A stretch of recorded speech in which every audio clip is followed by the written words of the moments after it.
datang ke Balai Sentul dan kami bertiga telah membuat laporan polis mengenai laporan Ketua Audit Negara yang kami pegang ini yang telah dirujuk dalam kenyataan media sebelum ini. Jadi jumlah kolam takungan banjir di Kuala Lumpur adalah 15 berdasarkan laporan Ketua Audit Negara. 6 daripadanya telah diberi milik tanah kepada pemaju dan ada kebenaran rancang untuk bangunkan. Okey? Dan kalau kita lihat yang dibenarkan untuk pindah milik dan untuk tujuan pembangunan adalah kolam yang besar di Kuala Lumpur. Batu 71.6 hektar.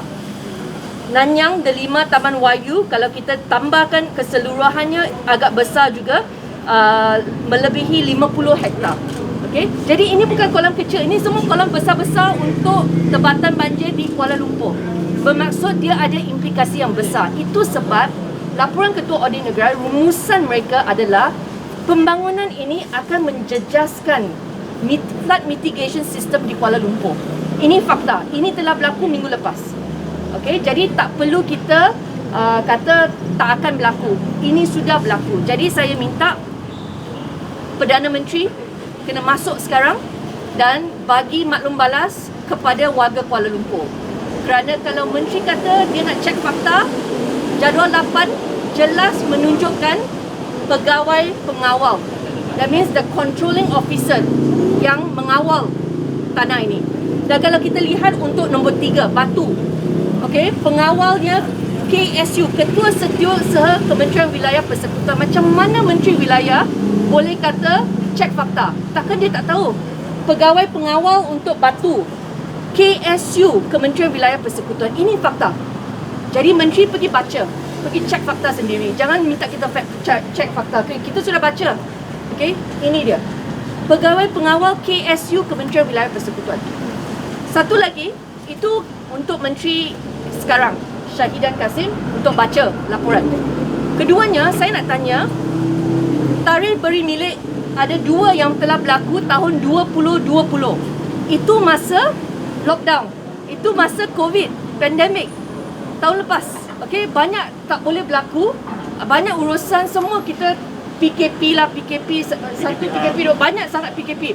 Orang bisnes semua tak boleh buat bisnes. Tapi mereka dalam masa ini 2020, Menteri Wilayah Anwar Musa, tolong jawab apa yang berlaku. Ini adalah lokasi kolam takungan banjir yang diberikan untuk kelulusan kebenaran perancangan rumah mampu milik. Okey, apa maksud ni? Tempat banjir kita bina rumah mampu milik. Okey, jadi saya rasa cukuplah, dah cukup rakyat yang tak mampu beli rumah diberi kawasan perumahan yang banjir. Okey, kita mesti memberikan layanan kepada orang yang tidak dapat memiliki rumah sendiri, bagi mereka dignity. You know, stop giving them kolam untuk dijadikan perumahan, kemudian banjir kita bagi mereka RM1,000. Tak cukup. Rumah-rumah di sini, kolam air semua hancur barang-barang dalam. Okey, jadi kalau Perdana Menteri serius untuk menyelesaikan masalah banjir, sekadar bayar wang tunai tak cukup. Warga Kuala Lumpur nak tahu adakah tanah-tanah kolam takungan ini akan dibatalkan pembangunan, perancangan dan kembalikan semula sistem saliran ini supaya Kuala Lumpur boleh cope bila hujan turun, dia boleh menakung air hujan yang datang.